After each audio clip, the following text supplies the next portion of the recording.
کئی پریس جو ہیں انہوں نے بھی کرنے شروع کر دیے, اور ان کے ایک مثلاً کسی نے یہ دیا تصور لوگوس کا, اور وہ تصور یہ ہے کہ لوگوس ایک ہستی ہے اور وہ بندے اور اللہ کے درمیان انٹرمیڈیری کا کام کرتی ہے, ٹھیک ہے, کہ اللہ اور بندے کے درمیان ایک وسیلہ کوئی ہونا چاہیے. صحیح, یعنی اللہ تک پہنچ رسائی جو ہے وہ مشکل ہے, وہ مشکل ہے, وہ ڈائریکٹ رسائی نہیں ہو آپ سکتی, ڈائریکٹ نہیں کر سکتے. صحیح, ٹھیک ہے. اسی طرح سے پھر آپ اس کو ذرا تھوڑا سا ریلیٹ آپ کریں ذرا اپنے دور کے ساتھ اور اپنے ملک میں بھی ہونے والے کئی اس قسم کے ریچولز کے ساتھ.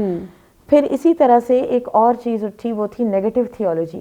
نیگیٹو تھیولوجی میں کچھ چیزیں ٹھیک بھی تھیں کہ اللہ تعالیٰ کو کچھ نہیں چاہیے, اللہ تعالیٰ کی کوئی ڈیزائرز نہیں ہیں, اللہ تعالیٰ کسی کا ضرورت مند نہیں ہے.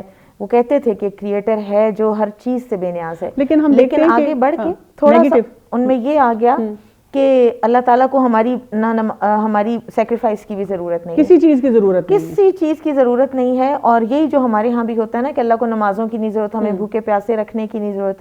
تو یہ ہر چیز اعتدال میں ٹھیک رہتی ہے نا. صحیح, اگر تھیولوجی بھی ہے, نیگیٹو تھیولوجی قرآن کے اندر بھی ہے, لیکن رہنی تو پھر وہ اعتدال میں چاہیے نا, اس میں ہر چیز تو نہیں آپ نکال سکتے. بالکل, آپ جو کہہ رہی ہیں میرے دماغ میں جیسے آپ نے کہا کہ وہ نیگیٹو تھیولوجی پہ بہت زیادہ چل گئے, اور اعتدال ہی میرے دماغ میں آیا کہ جیسے ہم آیت الکرسی کو دیکھتے ہیں تو اس میں نیگیشن بھی ہے, افرمیشن بھی ہے.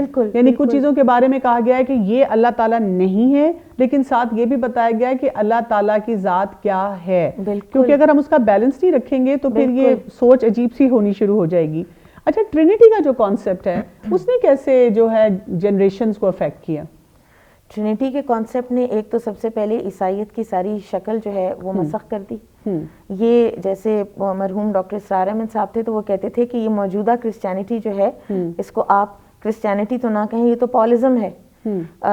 سینٹ پال جو ڈسائپل بھی وہ نہیں تھا, اور وہ گریک تھا, اور اس نے ہی یہ ساری اور ٹرینٹی کا کانسیپٹ اس نے دیا.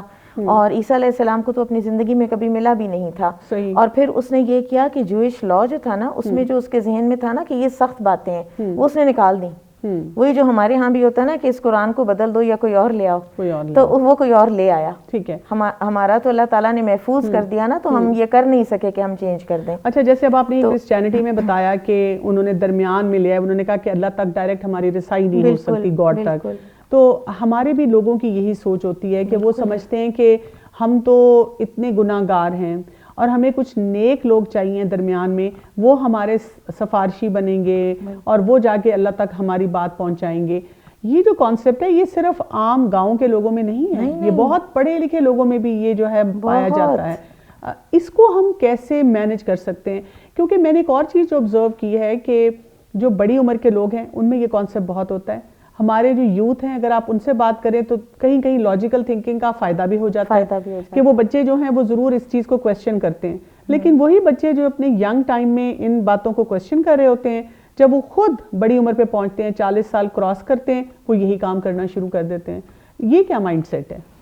جب 40 سال انسان کراس کرتا ہے تو پھر ذرا اس کا رجحان ذرا ریلیجن کی طرف آتا ہے. پھر جو ریلیجن بچپن سے اس نے دیکھا ہوتا ہے نا وہ اسی کی طرف مائل ہو جاتا ہے. اور کوئی اس کے پاس کلیئر کانسیپٹس اگر نہیں ہیں, یا اگر اس نے اپنے ارد گرد یہی ہوتا دیکھا ہے, انٹرمیڈیری والا اسلام ہی دیکھا ہے, تو وہ اسی اسلام پر چل پڑتا ہے. صحیح.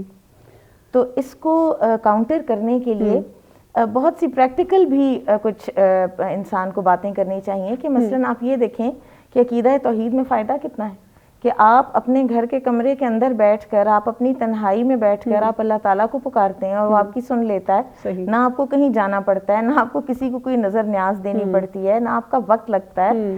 تو یہ ساری چیزیں جو ہیں یہ, اینڈ اٹس ایبسلیوٹلی ٹرو. بالکل صحیح بات ہے. بلکہ آپ جو یہ کہہ رہی ہیں واقعی صحیح ہے کہ جہاں پہ ہمارا دین پریکٹیکل ہے اس پہ تو ہم عمل نہیں کرتے, اور جہاں پہ ہمیں عمل کرنا چاہیے جو فرائض ہیں ان کو پریکٹیکل ہونے کے نام پہ چھوڑتے چلے جاتے ہیں. اچھا, یہ بھی ہم دیکھیں کہ یعنی کہ انسان اپنی اس زندگی میں اتنا انویسٹ کرنا شروع کر دیتا ہے اور مٹیریلزم کی طرف جاتا ہے اور کہتا ہے بس یہ دنیا یہ نہ ہاتھ سے نکل جائے. اس وجہ سے بھی ہم اپنے رب کو پہچاننے سے ذرا پیچھے ہو جاتے ہیں. لیکن ہم جب ہر دن دیکھتے ہیں کہ لوگ جا رہے ہیں اس دنیا سے, کیوں نہیں ہم پہ اثر ہوتا؟ آج کے دور میں ہم دیکھتے ہیں کہ لوگ اتنے امیون ہو چکے ہیں اس بات سے بھی. بیسیکلی عقیدہ آخرت کی کمزوری ہے. جو نبی صلی اللہ علیہ وسلم کا 13 سالہ مکی دور ہے، جیسے پہلے بھی ہم نے بات کی کہ یا عقیدہ توحید کو درست کیا گیا اور یا عقیدہ آخرت کو درست کیا گیا. اور پھر قرآن میں بار بار آتا ہے کہ وہ لوگ جو اسی دنیا کی زندگی کے فائدے چاہتے رہے اور اسی پر مطمئن ہو گئے اور انہوں نے ترجیح دی آخرت پر دنیا کو. تو یہ آخرت کا عقیدہ جوں کمزور ہوتا ہے نا، اور یا پھر نہیں ہوتا، کہ ایتھیسٹ تو کہتا ہے نا کہ ہم مٹی میں رل مل جائیں گے، کیڑے مکوڑے ہمیں کھا جائیں گے، بات ختم. صحیح. اور یا پھر یہ ہوتا ہے جیسے ہمارے ہاں اس طرح کی کئی چیزیں جو ہیں باتیں سننے میں آتی ہیں نا کہ آگے کیا ہوگا کس کو پتا ہے. حالانکہ اللہ تعالیٰ نے سب کچھ بتا رکھا ہے، قرآن و حدیث اگر ہم پڑھیں تو ہمیں سارا پتہ ہے کہ آگے کیا ہونا ہے. اچھا، جدید دور میں ایک ہم یہ بھی مسئلہ دیکھتے ہیں کہ یہ کوشش ہوتی ہے، یعنی ایک زمانے میں تو ہمیں یہ باہر کے ممالک میں نظر آتا تھا اور ویسٹرن کلچرز میں نظر آتا تھا کہ state is different and religion is different. لیکن اب ہم دیکھتے ہیں کہ کہیں پر بھی آپ ہوں، آپ کو ہر طرح کی چیز پڑھا دی جاتی ہے، ہر طرح کا مٹیریل انٹروڈیوس کرا دیا جاتا ہے، کانسرٹس ہو جاتے ہیں اور ہر طرح کی آپ سوچیں جو خرافات ہیں، ایکٹیویٹیز ہیں، ہو جاتی ہیں. لیکن جیسے ہی آپ کوئی دین کی بات کریں یا دین کا کوئی ایکٹیویٹی کرنا چاہیں تو آپ کو فوراً بتایا جاتا ہے کہ بھئی آپ ہر چیز میں دین کو نہ لائیں. یعنی اسٹیٹ اور ریلیجن کو جو یہ الگ کیا گیا، اس کے بارے میں جو ہے اس کے کیا اثرات ہوئے یہ اس کانسیپٹ پہ کہ ہم اللہ کی معرفت سے دور ہو گئے؟ اسٹیٹ اور ریلیجن کو جب ہم نے الگ کیا نا تو ریلیجن جو ہے نا وہ مذہب کی شکل اختیار کر گیا، وہ دین نہ رہا. صحیح. کیونکہ دین جو ہے نا وہ ہے ہمارا جو پوری زندگی کے اوپر انٹرفیئر کرتا ہے. اسلام ہر چیز کے اندر ہوتا ہے. اسلام مسجد میں بھی ہوتا ہے، بازار میں بھی ہوتا ہے، شادیوں پہ بھی ہوتا ہے، غمیوں پہ بھی ہوتا ہے. ہر وقت اسلام، تنہائی، پبلک، ہر جگہ پہ اسلام آپ کے ساتھ رہتا ہے. تو لیکن اگر آپ اسٹیٹ سیپریٹ فرام چرچ کا وہ لیں سلوگن، تو پھر جیسے وہ علامہ اقبال نے کہا تھا نا، جدا ہو دین سیاست سے تو رہ جاتی ہے چنگیزی. تو پھر انسان اپنی جو ہوائے نفس ہے اسی کی بات سنتا ہے صرف، اور اسی کے کہے پر چلتا ہے. ٹھیک ہے. اور پھر کوئی رولز ریگولیشنز آپ دیکھیں کہ چاہے پھر آپ گھر میں نماز پڑھ لیں، ٹھیک ہے، پھر آپ کی جو معیشت ہے وہ سودی ہو تو آپ کہیں گے کہ بس ٹھیک ہے اسٹیٹ الگ ہے، یہ اس کا پرسنل میٹر ہے. صحیح. یہاں سے ہم آگے بات کو کنٹینیو کریں گے، لیکن ناظرین چلتے ہیں اس وقت ایک شارٹ بریک کی طرف.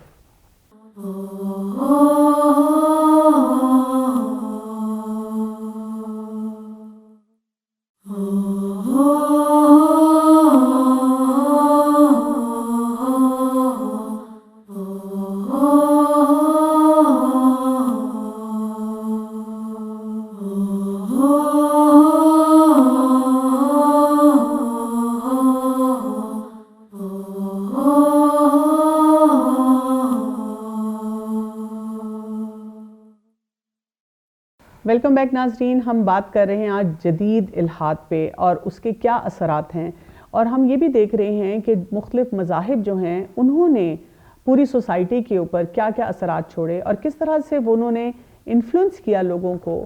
ان کے اوپر ایسے اثرات آئے کہ وہ اللہ تعالیٰ کی ذات کے ساتھ جو معرفت ہے اور جو تعلق ہے وہ نہیں قائم کر سکے.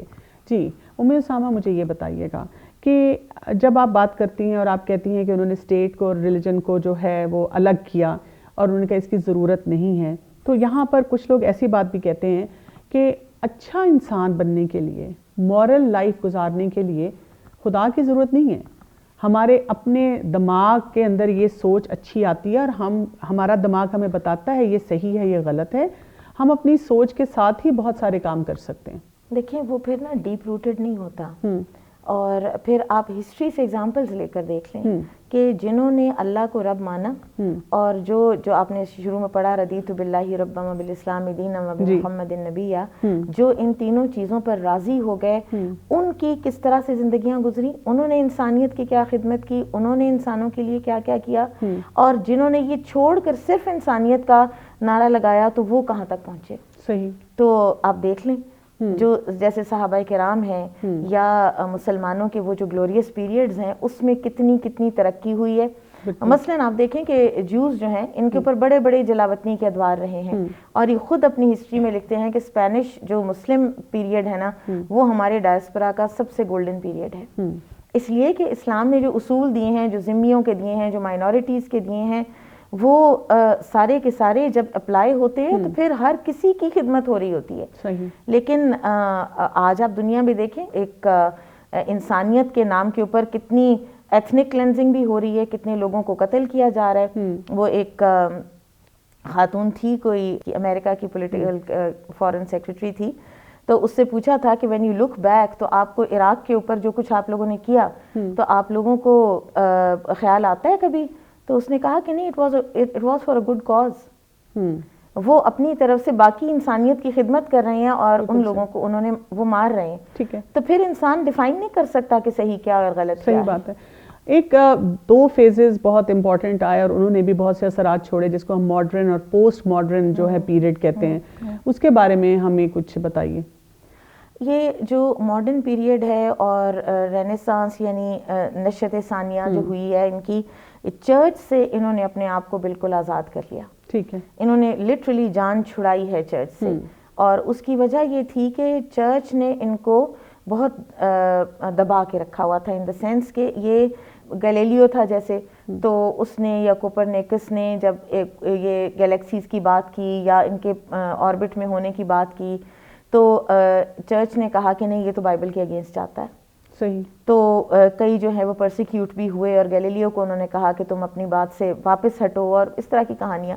تو ان لوگوں نے یہ سمجھ کی, اور ساتھ ساتھ ان کو یہ بھی سمجھ آ رہی تھی کہ مادی ترقی جو ہے نا وہ تو بہت زندگی کو آسان کرتی ہے اور چرچ اس کو روکتا ہے. تو انہوں نے چرچ کو سیٹ اسائڈ کیا اور انہوں نے کہا کہ نہیں, ہم دین کے بغیر, یہاں سے پھر وہ کہتے ہیں نا کہ جیسے 2 گاڈز آ گئے, ایک فیتھ کا گاڈ الگ ہو گیا اور آپ کی باقی زندگی کا گاڈ جو ہے نا, سائنس کا گاڈ, وہ الگ ہو گیا. ٹھیک ہے. یہ اس پیریڈ میں جیسے ہم بھی دیکھتے ہیں, جیسے ابھی آپ نے یہ بات کی تو میرے دماغ میں ایسے سلوگنز آنے لگے جو کہ ہر وقت یہاں پہ اٹھتے رہتے ہیں کہ مولوی اور ملا, یعنی کہ جب ایسی کوئی بات ہوتی ہے تو لوگ اس کو لک ڈاؤن کرتے ہیں. میں کئی دفعہ دیکھتی ہوں اپنے, میں سرکل میں لوگوں کو جانتی ہوں, کچھ بچے ہیں ماشاءاللہ بہت دین کا کام بھی کر رہے ہیں, بہت اچھے ایجوکیشنل انسٹیٹیوشن میں بھی پڑھ رہے ہیں, ان کو جب بلایا جاتا ہے تو ان کو ان کے نام سے نہیں بلایا جاتا بلکہ ان کو کہا جاتا ہے او مولوی ادھر آؤ. بالکل بالکل. تو یہ بھی ایک مطلب ایک مائنڈ سیٹ بن جاتا ہے کہ ایک انسان کی آپ عزت نہیں کر رہے ہیں اور آپ اس کو ایک ٹائٹل ایسا دے رہے ہیں اور پھر اس کو لک ڈاؤن کرنا شروع کر رہے ہیں. بالکل. اور آپ دیکھیں کہ کوئی اگر ایتھیسٹ ہو جائے تو اس کو تو کوئی ٹائٹل نہیں ملتا. کوئی اگر ایتھیسٹ نہ بھی ہو اور کسی بھی ٹرینڈ کی زندگی گزار رہا ہو, بالکل, اور کسی کو کوئی ٹائٹل نہیں ملتا. ایکٹرز, ایکٹریسز, کسی کو کوئی ایسا ٹائٹل نہیں ملتا. بالکل. اچھا, فرائڈ جو ہے اس نے بھی مطلب ایک اپنی تھیوریز دیں اور ان کے بھی تو اثرات کچھ آئے ہیں بیچ میں. فرائڈ کے بہت اثرات ہیں. فرائڈ نے جو سائیکو انالیسس کی تھیوری دی, اور وہ ایتھیسٹ تھا. وہ اپنے آپ کو گاڈ لیس جیو کہتا تھا, اور وہ اس بات پر فخر کرتا تھا کہ میں نے سائیکو انالیسس کی جو تھیوری دے دی ہے اور جو میں نے یہ اڈ ایگو اور سپر ایگو کا کانسیپٹ دے دیا ہے, یہ ایک گاڈ لیس جیو نے دیا ہے. یہ دیکھیں کتنا بڑا کام ہوا ہے, اور یہ گاڈ لیس بندے نے کیا. صحیح. اس بات پہ ہی یوزڈ ٹو ٹیک پرائڈ. میں کچھ ایسی بچیوں کو جانتی ہوں جو کہ سائیکالوجی پڑھ رہی ہیں, اور وہ جب بھی آتی ہیں وہ بہت پریشانی میں آ کے مجھے کہتی ہیں کہ جب ہم نے قرآن پڑھا ہوا ہو یا دین کی کچھ بیسک سمجھ بھی ہم رکھتے ہوئے ہیں, اور جب ہم سائیکالوجی میں یہ ساری تھیوریز پڑھتے ہیں تو ہم بہت پریشان بھی ہو جاتے ہیں اور ہم کنفیوز بھی ہو جاتے ہیں, اور ہمیں پھر یہ نہیں سمجھ آتی ہے کہ جو ہمیں اتنا کچھ ڈرل کیا جا رہا ہے اور اس کو, اور ہم اپنے جو مذہب ہے اس کو کہاں پلیس کریں. تو ایسی بچیوں کو آپ کیا ایڈوائز کریں گی؟ ایسی بچیوں کو میں یہی کہوں گی کہ اپنے, ایک تو یہ کہ پوری طرح سے کانفیڈنٹ رہیں کہ وہ حق پر ہیں. جو انہوں نے قرآن میں پڑھا ہے وہی حق ہے.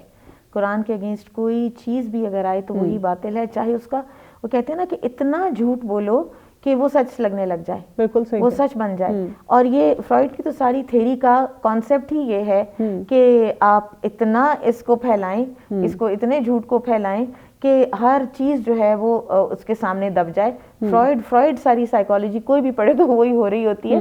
حالانکہ اس نے جو کچھ بھی کہا ہے وہ سارے کا سارا اب تو کسی صورت بھی درست نہیں ہے. اس کے اپنے نقاد یہ بات کرتے ہیں لیکن پھر بھی وہ پڑھایا جاتا ہے. بالکل, اور اس کو بہت زیادہ اہمیت بھی دی جاتی ہے. بہت اہمیت. اچھا, پھر جیسے جو لاز آف نیچر ہیں, ہم دیکھتے ہیں کہ قرآن پاک ہمیں کونی اور شرعی آیات کے بارے میں بتاتا ہے کہ اللہ تعالیٰ نے کائنات میں بھی ہمارے لیے نشانیاں رکھی ہیں اور شریعت میں بھی ہمیں بہت کچھ دیا ہے. لیکن اب ان کو جو نیچرل لاز کا نام دے دیا گیا اور ان کو بتا دیا گیا کہ یہ آٹومیٹیکلی سب کچھ ہو رہا ہے, اور پھر ہمارے بچے ویسے ہی سائنٹیفک مائنڈیڈ ہیں, سائنسز پڑھتے ہیں, ایکسپیریمنٹس کرتے ہیں, ریسرچ بیسڈ ہیں, ان سب کے کیا اثرات ہیں؟ دیکھیں, نیچرل لاز ہوتے ہیں, نیچرل لاز بالکل ایگزسٹ کرتے ہیں. کشتی سمندر پر ایک لا کے تحت چلتی ہے, پرندے ہوا میں ایک لا کے تحت اڑ پاتے ہیں, یہ سب کچھ یہ لاز موجود ہیں. لیکن سوال یہ اٹھتا ہے کہ کہ لاز کو ڈسکور کر لینے سے یہ بات کہاں سے آ جاتی ہے کہ لاز کا بنانے والا کوئی نہیں ہے. صحیح. یہ تو بلکہ اور زیادہ آل دا مور ثابت ہوتا ہے نا کہ یہ لاز جو بنے ہیں یہ خود نہیں بن گئے. وہ ایک بچہ تھا تو پرنسٹن یونیورسٹی میں امریکہ میں فزکس پڑھ رہا تھا, اور وہ کہتا ہے کہ بڑا اچھا بچہ تھا, تو وہ کہتا ہے کہ میرے سوا میرے جتنے کلاس فیلوز ہیں سب ایتھیسٹ ہیں, اور سب کے سب, چاہے وہ مسلمان گھرانوں کے ہیں چاہے وہ کہیں کے ہیں, سب ایتھیسٹ ہیں. اور سب اس لیے ایتھیسٹ ہوئے ہیں, وہ آئے نہیں تھے ایتھیسٹ, وہ فزکس پڑھ کے ایتھیسٹ ہوئے ہیں کہ یہ تو ان لاز کے تحت چل رہی ہے. تو وہ کہتا ہے میں ان کو کہتا بھی ہوں اور میں خود بھی اس بات پہ حیران ہوتا ہوں کہ یہ بات کہاں سے آ جاتی ہے. فارمولا بنانے والے کو آپ کیسے بیچ میں سے نکال سکتے ہیں؟ کیا اس میں ایک بہت بڑا فیکٹر یہ نہیں ہے کہ اکثر جو پڑھانے والے اساتذہ ہوتے ہیں وہ کہیں پہ بھی کچھ بھی ایسی چیز پڑھاتے وقت اللہ سے کنیکٹ نہیں کرتے, یعنی کہ جو وہ پڑھ رہے ہیں. جیسے میں نے خود جیسے میڈیسن جب پڑھی تھی تو تب میرا قرآن کا وہ علم نہیں تھا, اور میں نے اسی طرح پڑھی کہ ہمارا بلڈ کیا کر رہا ہے, کڈنی کیا کر رہی ہے, ہارٹ کیا کر رہا ہے. اور پڑھنے کے بعد ایک دفعہ میرے ساتھ ایسے ہوا, جب قرآن پڑھ چکی تھی تو میری ایک فرینڈ نے مجھے ایک دن کال کیا کہ میری بیٹی کو وہ چیپٹر نہیں ایک سمجھ آ رہا بایو کا, اگر تم سمجھا دو. OA لیول کی وہ بچی تھی. تو میں نے کہا میں سمجھا دیتی ہوں. اب میرا اس وقت کیفیت یہ تھی کہ میں جب اس کو جیسے بتا رہی ہوں کہ کڈنی میں یہ ہو رہا ہے, تو میں یہ نہیں کہی تھی کہ کڈنی میں یہ ہو رہا ہے, میں کہہ رہی تھی اللہ تعالیٰ نے کڈنی میں یہ کر دیا, اور پھر اللہ تعالیٰ نے وہاں سے سوڈیم کو نکال کے کلورائڈ کو ادھر کر دیا, اور میرے منہ سے ہر بات پہ نکل رہا تھا سبحان اللہ. یہ ایک ہمارے لیے بہت بڑا چیلنج بن چکا ہوا ہے کہ ہم اساتذہ کیسے لے کے آئیں. جی, یہ ایک بہت بڑی ایک ہم بچوں کے لیے ایک کنفیوژن کا ہم ایک پیدا کرتے ہیں, ڈائیکاٹمی ان کے اندر ذہن میں پیدا کرتے ہیں. میرے ہمارے استاد تھے تو انہوں نے یہ کہا کہ بچہ جب اسلامیات کے لیسن میں ہوتا ہے تو اس وقت وہ یہ پڑھتا ہے کہ اللہ تعالیٰ نے کائنات بنائی, اللہ تعالیٰ نے یہ ہوائیں بنائی, سمندر بنائے, سب کچھ. اور وہی بچہ کا ایک ٹیچر جاتا ہے, فزکس کا ٹیچر آتا ہے, تو وہ اس کو کہتا ہے کہ یہ اس لاء کے تحت ہے, یہ اس لاء کے تحت ہے, یہ سب کچھ خود ہی ہو رہا ہے. تو بچہ جو ہے وہ ایک دم پریشان ہو جاتا ہے کہ اب میں کون سی بات مانوں, کون سی نہ مانوں. تو یہ جو ہمارے اسکولز ہیں اور ہمارے جو ٹیچرز ہیں, اور ان میں یہ اگر یہ اسکولز چاہیں, کیونکہ کچھ اسکولز تو خود چاہتے بھی نہیں ہے نا, بالکل, تو ان کی ٹیچرز کی ٹریننگ ہونی چاہیے, اور ان کو باقاعدہ بتانا چاہیے کہ جب آپ یہ پڑھاتے ہیں تو آپ اس کے ساتھ قرآن کی یہ آیت بچوں کو بتائیں کہ یہ چیزیں آپ دیکھیں قرآن میں کیا نہیں ہے. صحیح بات ہے. کیا واٹر سائیکل کی قرآن میں باتیں ہیں, کیا پہاڑوں کی باتیں, کتنی باتیں ہیں قرآن کے اندر. اور وہ ساری چیزیں جو سارے لاز ہیں وہ مطلب پڑھاتے ہوئے ڈرے نا کہ یہ پتہ نہیں کہیں میں اسلام سے کنیکٹ نہیں ہوں گے اور کہیں اپوز کر دیں گے. بات یہ کہ ان کو جب آپ پڑھائیں گے تو آپ کو کنیکشن خود بخود ملنا شروع ہو جائیں گے, اور آپ کو سمجھ آئے گی کہ وہ کنیکشن کہاں پہ جاتے ہیں. بالکل کنیکشن موجود ہیں, بالکل موجود ہیں, اور انسان کا ایمان اتنا پختہ ہوتا ہے ان سے, لیکن وہ کرنا تو آنا چاہیے نا, اور ضرور ہی کرنا چاہیے. اچھا, والدین کا کیا رول ہو سکتا ہے؟ کیونکہ میں نے یہ بھی دیکھا ہے کہ جو انسٹیٹیوشنز ہوتے ہیں کئی دفعہ اس چیز میں انٹرسٹ لیتے ہیں جہاں پہ والدین آ کے پریشر ڈالتے ہیں, اور اگر والدین کی طرف سے کوئی پریشر نہ ہو, کیونکہ دیکھیں یہ وہ دور وہ ہے کہ کمرشلزم کا ہے کہ جس چیز کے لیے والدین بار بار ان کو آ کے کہتے ہیں تو پھر لوگوں کو لگتا ہے کہ اچھا ہم یہ کام بھی کریں. جیسے ایک بہت ریناؤنڈ یونیورسٹی ہے یہاں پہ, اور اس میں ایک دفعہ مجھے کسی اسٹوڈنٹ نے بتایا کہ وہاں پر اس پوری یونیورسٹی میں کوئی بھی اسلامک ایکٹیویٹی کرنے کی اجازت نہیں تھی, لیکن وہاں پر ایک جو ٹیچر تھے انہوں نے آ کر ایتھیزم پہ پورا کورس پڑھایا کسی سیمسٹر میں, اور ان کو اس کی اجازت مل گئی تھی. یعنی اس قسم کے جو ہمیں کئی دفعہ کوئی ایسے کیسز پتہ چلتے ہیں, صرف یہ کہ ہم ناراض ہو جائیں, غصے میں آ جائیں, کوئی بات کریں, اس سے تو مسئلہ نہیں حل ہوگا. والدین کیا رول پلے کر سکتے ہیں؟ والدین آپ دیکھیں بچوں کو ہوم ورک بھی ذرا سا زیادہ ملے تو پیرنٹ باڈی پوری کی پوری اٹھ کے اسکول میں پہنچ جاتی ہے. صحیح بات کہ آپ نے ہمارے بچوں کو ہوم ورک زیادہ دے دیا ہے, آپ نے ہمارے بچوں کا گیمز روک لی ہیں, واٹ ایور. تو اس پر بھی اٹھیں. جو اویئرنیس والدین کے اندر اگر اپنے اندر ہے تو پھر وہ والدین آئیں اسکولز میں اور آ کے بات کریں. اور اسکول ظاہر ہے انہوں نے یہ دیکھنا ہے کہ انہوں نے جیسے ریٹنگ کی بات ہوتی ہے تو اسکولز کو بھی ہوتا ہے, اگر والدین باقاعدہ اس چیز کو ایک مشن کے طور پر لیں گے تو پھر اسکولز کچھ نہ کچھ کریں گے ضرور. یہاں سے ہم آگے بات کو کنٹینیو کریں گے, لیکن ناظرین چلتے ہیں اس وقت ایک شارٹ بریک کی طرف.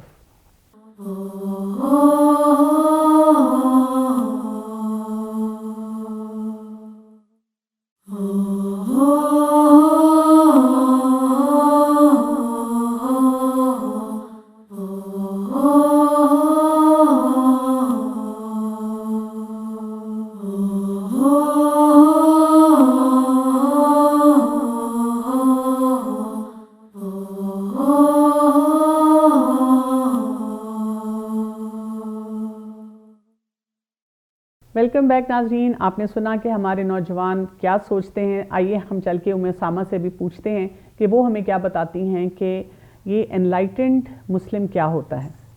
جی دیکھیے مسلم تو ہوتا ہی انلائٹنڈ ہے اور اللہ کا قرآن جو ہے وہ نور ہے اور اللہ تعالیٰ اللہ نور السماوات والارض اللہ تعالیٰ زمین و آسمان کا نور ہے اور اس کے نور کی مثال جو ہے وہ مومن کے دل سے دی گئی ہے. تو لہٰذا انلائٹنمنٹ تو ساری کی ساری پھر وہی بات آ گئی کہ قرآن اور اسلام کے اندر ہے. نہیں لیکن ہم نے یہ ایکسٹریمسٹ مسلم کس کو بنا دیا؟ ایکسٹریمسٹ مسلم ہم نے جو ہمارا انلائٹنڈ مسلم تھا نا ہم نے اس کو ایکسٹریمسٹ بنا دیا اور ہم نے انلائٹنڈ مسلم کی ڈیفینیشن اپنی مرضی سے کر لی. صحیح. انلائٹنڈ ہم نے اس کو کہہ لیا کہ اگر آپ کنفیوز ہو گئے ہیں تو بھی آپ انلائٹنڈ ہیں, اگر آپ ایگنوسٹک ہو گئے ہیں تو بھی آپ انلائٹنڈ ہیں, اور اگر آپ ایتھیسٹ ہو گئے ہیں تو بھی آپ انلائٹنڈ ہیں, لیکن اگر آپ اسلام پہ چل رہے ہیں تو آپ ایکسٹریمسٹ ہیں. میں آپ کو بتاؤں مجھے ایک دفعہ کسی نے کہا کہ آپ نمازیں پڑھتی ہیں, تو میں نے کہا جی پڑھتی ہوں الحمدللہ.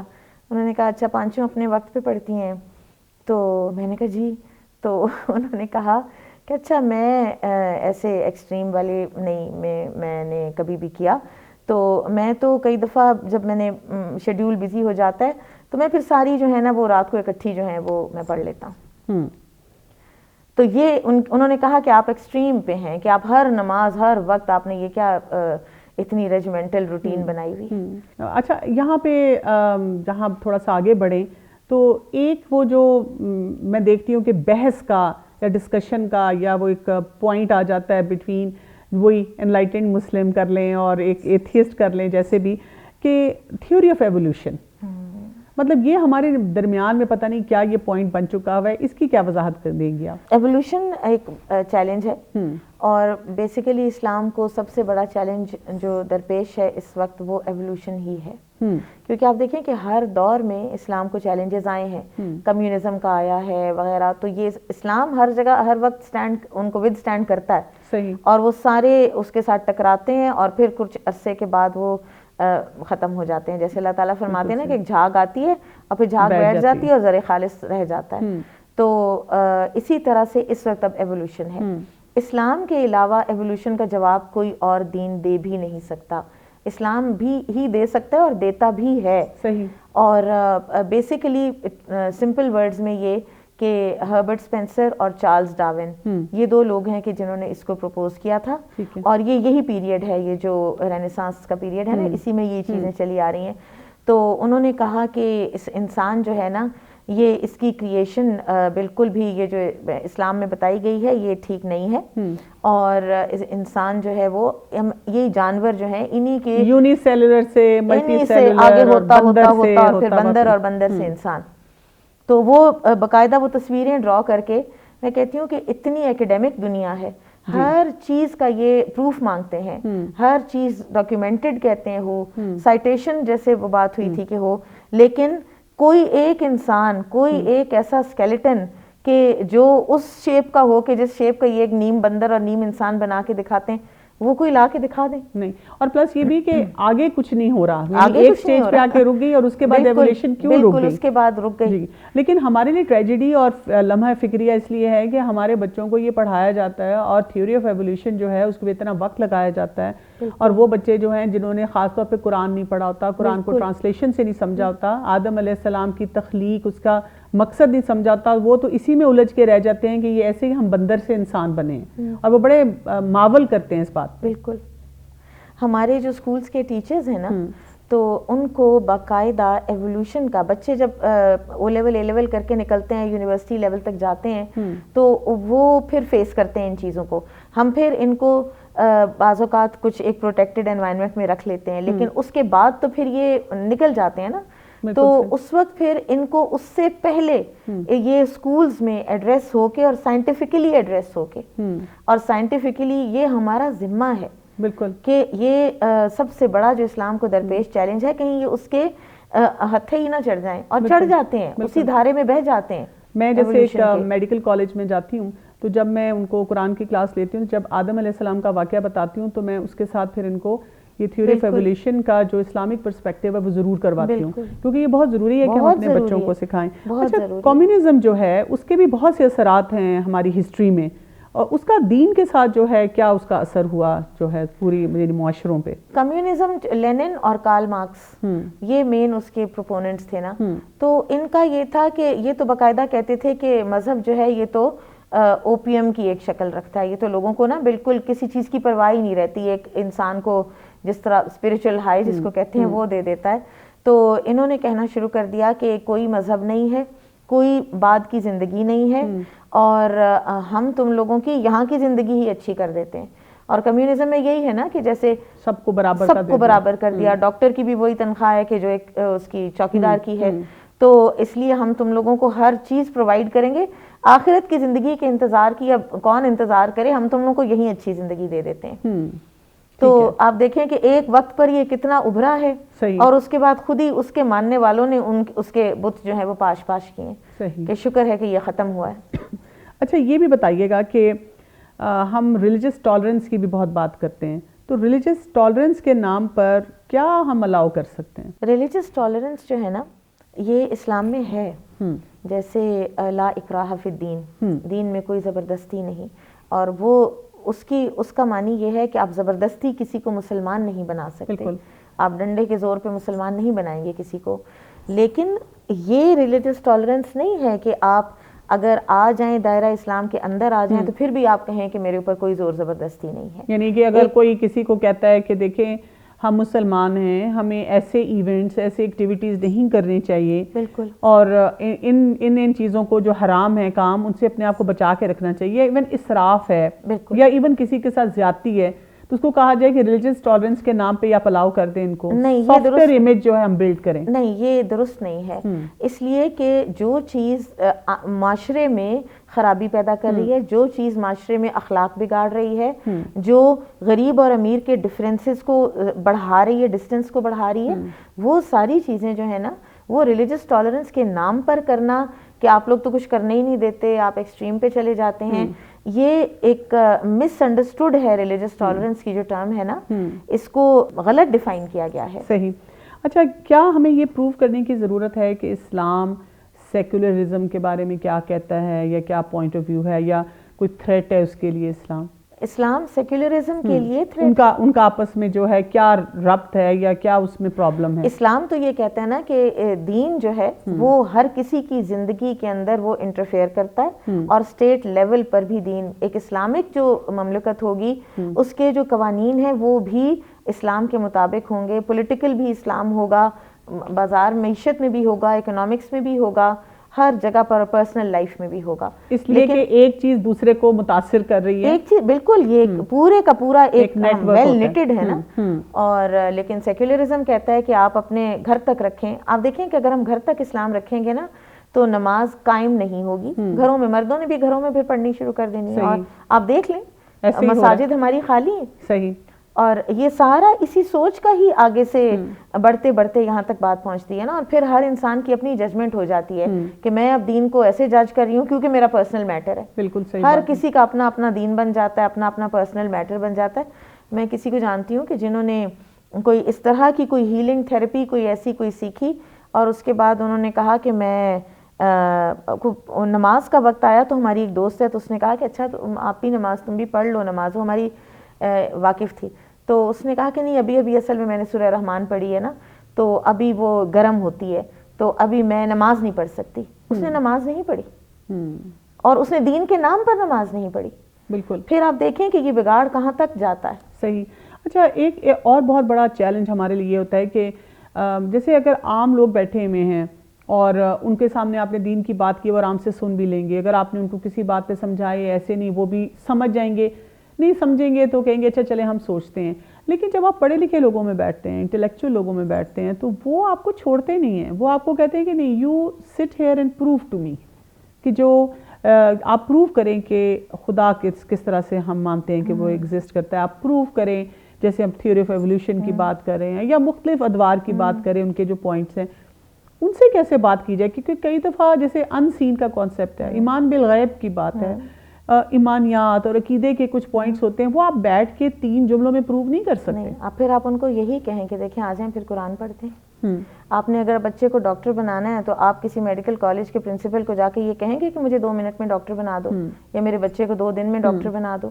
اور پھر کئی چیزیں ہیں, آپ تو خود ماشاءاللہ سے ڈاکٹر ہیں, آپ کو پتا ہے زیادہ بہتر کہ جو فرسٹ ایئر میں پڑھائی جاتی ہیں, اور کئی چیزیں ہیں کہ جن کو 5ویں سال تک روک کے رکھا جاتا ہے اور وہ اینڈ میں پڑھائی جاتی ہیں. جی بالکل صحیح بات ہے.